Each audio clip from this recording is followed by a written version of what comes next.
Hello, and welcome back to Tiny Win English. Welcome back, everyone. We are very happy you are here. I'm Chloe. And I'm Sam. If this is your first time with us, this is a calm English learning show where we talk about real life in real spoken English. Maybe you're walking outside right now. Maybe you're washing dishes. Maybe you're on the sofa with a blanket. Maybe you're sitting in your car for one extra minute before you go inside. Or maybe, honestly, you are avoiding one task and using us as a gentle excuse. That is allowed. Fully allowed. Today, we have a tiny check-in game before we begin. Yes. If your morning felt like weather, what would it be? Bright sun? Light rain? Total fog? Mine used to feel like an airport runway in heavy fog. Mine used to feel like one lost sock, 3 notifications, and emotional damage. Today's topic is how to build an effective morning routine. Not a perfect routine, not a movie routine, not a routine made by someone who owns 12 matching glass jars. An effective routine, a real one that helps your actual life. Because mornings matter more than we think. They shape our energy. They shape our mood. And they shape the first story we tell ourselves about the day. In this episode, you'll hear real spoken English, useful expressions, and also some honest life reflection. This episode is around B1 to B2 level, so some parts may sound a little richer, but you do not need to catch every word. If you miss a few words, that is okay. Stay with the main idea, listen in a relaxed way, and come back later if you want to catch more. If you enjoy this kind of calm English, you can subscribe and stay with us. And if you want, tell us in the comments what the first thing you usually do after you wake up is. Near the end, we will do a full word tour with 10 useful words and phrases from today. So you can repeat with us, practice shadowing, and keep the English in your mouth, not only in your head. And our big idea is simple. A good morning routine is not a performance. It is a runway. Right. A runway for the rest of your day to take off. So let's build that runway together. Very gently, please. Very gently. So, first, the beginning of your morning routine should be small enough that your sleepy self can actually do it. Your sleepy self is important. That person is not your enemy. Exactly. A lot of people think a strong morning routine must start with force. Like, wake up and become a new person in 12 seconds. But many people do better when they ease into the day. I love that phrase. If you ease into the day, you start slowly and gently. You do not attack your body and brain the second you open your eyes. Which is good, because my brain at 6:40 a.m. is like an old computer. It needs a moment. Maybe your alarm rings and you immediately reach for your phone. Maybe you hit snooze. And if you hit snooze, that means you press the alarm and give yourself a few more minutes. A dangerous little button. Very seductive. People often hit snooze because they wake up groggy. Groggy means sleepy, heavy, and not fully awake yet. Yes, your body is up, but your mind is still halfway under the blanket. Maybe you know this feeling. A lot of listeners do. I definitely do. So instead of creating a routine that fights your groggy self, create one that guides your groggy self. That sounds much kinder. And usually, much smarter. I learned this the hard way. A few years ago, I decided I would become one of those miracle morning people. I made a beautiful plan at night. Wake up at 5, Stretch for 20 minutes. Journal 3 pages. Read a serious book. Take a cold shower. Make a perfect breakfast. Speak positive words to the sunrise. It looked amazing on paper. I can already hear the problem. The problem was that Paper Sam and Morning Sam were not the same man. On day 1, I hit snooze twice, walked into the kitchen in one sock, looked at a bag of spinach, and felt personally judged by it. On day 2, I did the cold shower part, and then spent the next hour feeling angry at the universe. By day 3, I thought, well, I failed. But the truth was not that I failed. The truth was that the plan failed me. It was too big, too dramatic, too far from my real life. That is such an important point. And if this sounds like you are not weak and you are not lazy. You are not weird. You may just be trying to start the day with too much friction. So what helps? Think about the first 5 to 10 minutes. Can they be simple? Can they be repeatable? Can they be calm enough that you will still do them on a rainy Tuesday? Not only on your best Monday. Right. Maybe the first step is just opening the curtains. Maybe it is drinking a glass of water. Maybe it is sitting up in bed and taking 3 slow breaths. Maybe it is standing by the window and looking at the sky like a confused but hopeful bird. That is a strong image. Thank you. What matters here is simple. An effective morning routine begins with a low bar, not a heroic bar. Start with something your half-awake self can trust. And once the engine is warm, you can do a little more. Okay, so that is the first part of our runway. Yes. And the second part actually begins before morning. Ah, the plot twist. A good morning often starts the night before. I knew you were going to say that. Because it's true. It is true. If your morning begins with 10 tiny decisions, your brain can get tired very fast. That is called decision fatigue. Yes, decision fatigue means your mind gets worn out from making too many choices. What do I wear? What do I eat? Where are my keys? Did I charge my phone? Why is my bag not here? Why is life like this? Exactly.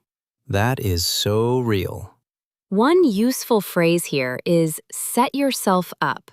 If you set yourself up for a good morning, you do something now that helps your future self later. You prepare the path before you walk on it. You put little lights on the runway. Yes, you put little lights on the runway the night before. I like that. Maybe you put a glass of water by the bed. Maybe you choose your clothes before sleeping. Maybe you put your notebook on the table. Maybe you pack your work bag and put your keys inside it, like a calm and responsible adult. Or like a tired adult who does not want to cry at 7:15. Also true. I had a season in my life when mornings felt chaotic for no dramatic reason. Nothing huge was wrong, but every morning I was searching for something. My sweater, my notebook, my charger, my train card. I was always standing in the middle of the room like a person in a very boring emergency. A very boring emergency is a perfect phrase. It really was. And then, one evening, I decided to make my mornings smaller. I put my bag by the door. I filled a water bottle. I placed my notebook and pen on the table. I chose my clothes. I even put a tea bag next to the kettle. The next morning, I walked into the kitchen and felt like some kind person had quietly visited my apartment and helped me. And that kind person was past Chloe. Exactly. Tired evening Chloe had set up kind morning Chloe. That is beautiful and also practical. And it did not take long, maybe 5 or 6 minutes, but it removed so many tiny choices. Which matters a lot. Yes, because an effective morning routine is not only about what you do in the morning, it is also about what you do not have to decide in the morning. If this sounds like you, maybe start very small. Do not prepare your whole life, just prepare one or two things. You do not need a perfect system. You just need less chaos. Think of a parent trying to get two children ready for school. Think of a student catching an early bus. Think of someone working from home who still needs a clear start. Think of someone who already feels behind before breakfast. A lot of people know this feeling. So the key here is simple. Reduce decisions before your day begins. Set yourself up. And protect your brain from early decision fatigue. Also, for our English learners, notice how useful these phrases are in normal conversation. Yes, you can absolutely say, I want to set myself up for a better morning. Or, I get decision fatigue when I choose too many things. Real-life English, very usable. Okay, so we have a gentle start and we have preparation. Which brings us to the third part. What should actually stay in your routine? Because this is where people get ambitious. Very ambitious. Dangerously ambitious. A helpful morning routine usually needs only a few anchors. Not 27 habits. Not 27 habits. Thank you. One key word here is non-negotiable. Non-negotiable means something you treat as a must, something you do not easily skip. And another useful phrase is default option. Your default option is the automatic choice, the thing you do without a big internal debate. So instead of asking, what should my giant morning system include? Ask, what are my 2 or 3 non-negotiables? Water? Light? A short stretch? Looking at your plan for the day? Exactly. Maybe your non-negotiables are very small. They should probably be small. For many people, yes.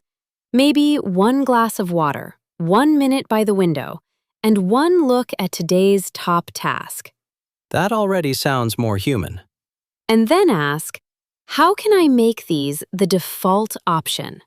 That question changes everything. If your phone is beside your pillow, then scrolling becomes the default option. Oh no, yes. If your glass of water is already on the table, drinking water becomes the default option. If your walking shoes are by the door, a short walk becomes more likely. Right. Good routines often depend less on motivation and more on design. I once made a morning checklist with 11 items. 11. 11. It had boxes, it had colors, it had little categories. It was not a routine. It was a small government. That is so real. I would look at it at 7 a.m. and feel tired before I started. And then, if I missed item 3, I felt behind. If I missed item 6, I thought the whole day was ruined. So finally, I cut it down to 3 things. Stand up and make the bed, drink water, and look at 1 sentence in my planner. That was it. And for the first time, I could actually do it for weeks. Because you could live with it. Exactly. I could repeat it on ordinary days. An effective routine must fit inside ordinary life. Not ideal life. Ordinary life. If this sounds like you, maybe write down 3 things you want from your morning. Not 15. 3. Ask yourself which one feels truly non-negotiable. And ask what default option your room, kitchen, and phone are currently creating. Because the space around you is always teaching you what to do next. Wow, that is good. Thank you. Also slightly scary. A little. So the idea here is clear. Choose a few anchors, make them visible, and let them become your default option. And then comes the 4th part, which may be the most important for real adults. The imperfect morning. Yes, the morning that goes wrong. My specialty. Mine too. A lot of people stop using a routine because they fall into all or nothing thinking. Very important phrase. All or nothing thinking means you believe that if one part fails, everything fails. Like, I woke up late, so the routine is dead, the day is dead, and I am now a cave person. Exactly. But real life is not like that. Thank goodness. A good routine should help you bounce back. If you bounce back, you recover and continue after a problem. Not perfectly, just steadily. Maybe you slept badly. Maybe the baby cried. Maybe it rained and the bus was late. Maybe you stayed up too long scrolling, and now you are negotiating with reality. Again, my specialty. One more useful phrase here is stick with. If you stick with something, you keep doing it over time. And that is the real test of a morning routine. Can you stick with it when life is messy? Not only when you feel inspired. Exactly. I had one morning recently when I woke up late, missed my first alarm, and then discovered I had almost no milk, no bread, and no clean t-shirt that I actually wanted to wear. Old me would have said, well, this morning is ruined. Let's just scroll for 10 minutes and surrender. But I caught myself. I thought, no, I can still bounce back. So I opened the window, drank water, and looked at my day for 1 minute. That was all. Was it a beautiful morning routine? No. Was it enough to change the direction of my day? Yes. That is such a healthy example. Thank you. Growth with very low glamour. That is often the best kind. I had a similar moment while traveling. I was in a hotel room, I slept badly, and I had to leave early.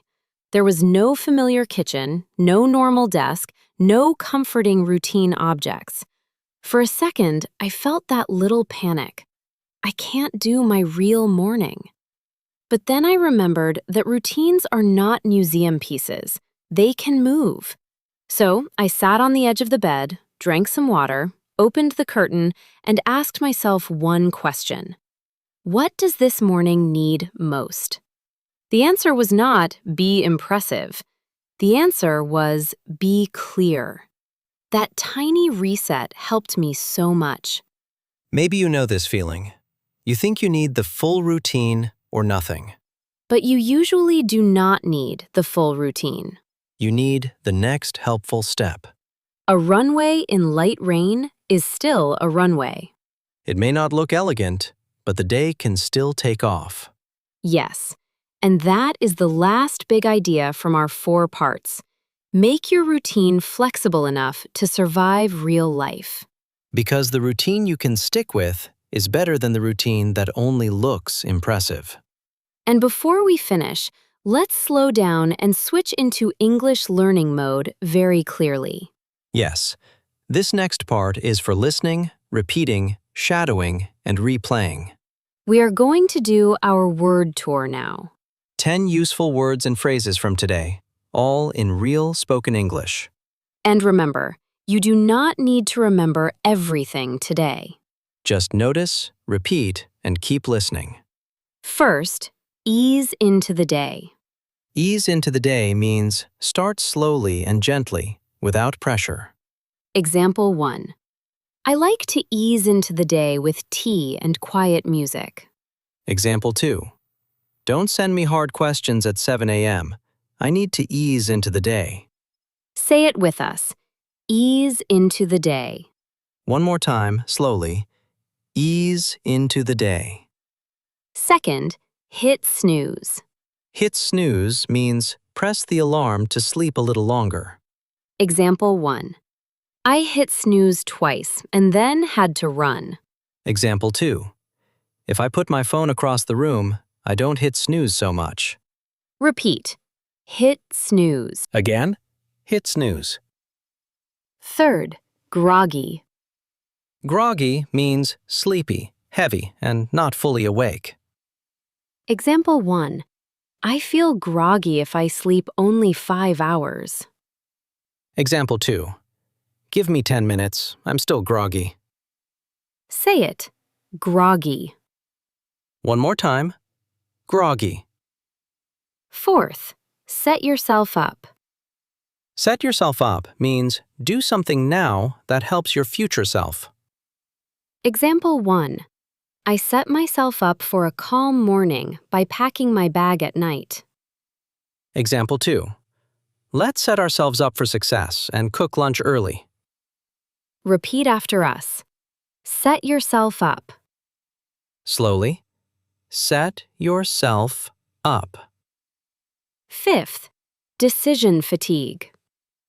Decision fatigue means mental tiredness from making too many choices. Example 1. By evening, I have decision fatigue and I can't choose dinner. Example 2. Wearing simple clothes helps me avoid decision fatigue. Say it with us. Decision fatigue. Again, decision fatigue. Sixth, non-negotiable. Non-negotiable means a must, something you do not want to skip. Example 1. Breakfast is non-negotiable for me. Example 2.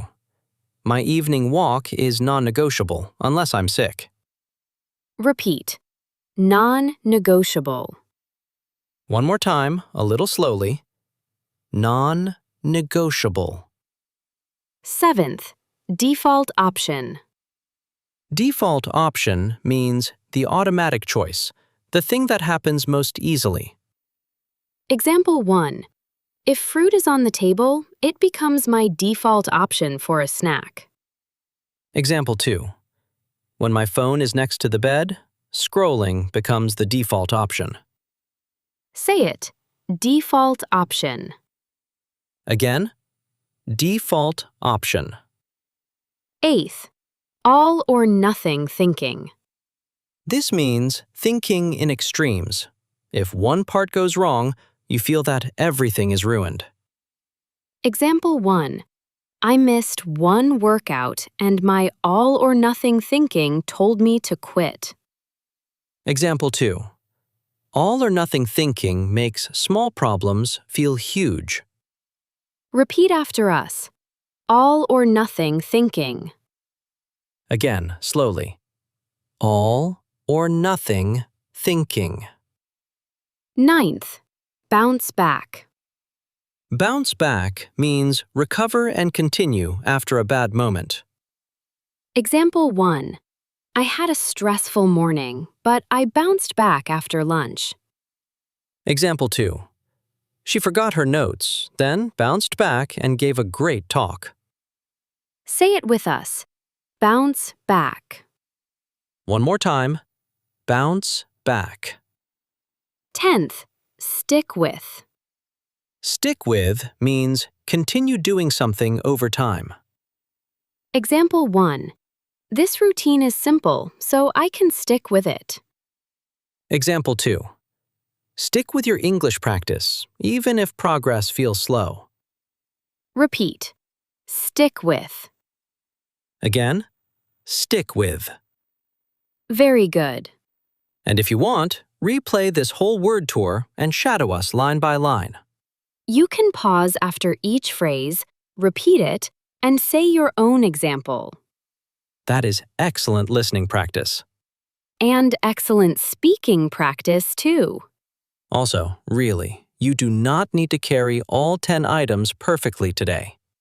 Keep 2 or 3. Let them stay with you.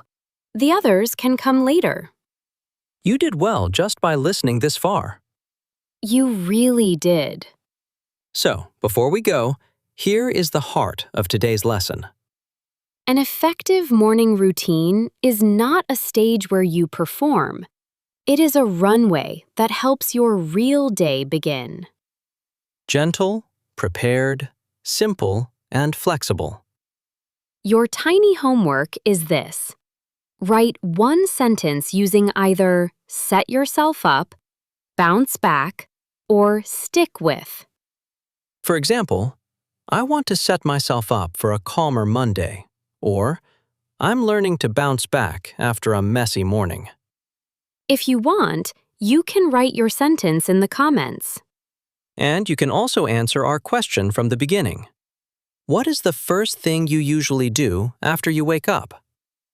If this episode helped, you can share it with someone who is trying to build a kinder morning. And come back to Tiny Win English next time. I'm Sam. And I'm Chloe. Thank you for spending this quiet time with us. Keep practicing your English. Keep your mornings small and honest. And come back to this episode anytime you need a softer runway. We'll see you in the next video for more real spoken English, more useful phrases, and one more calm conversation. See you next time on Tiny Win English.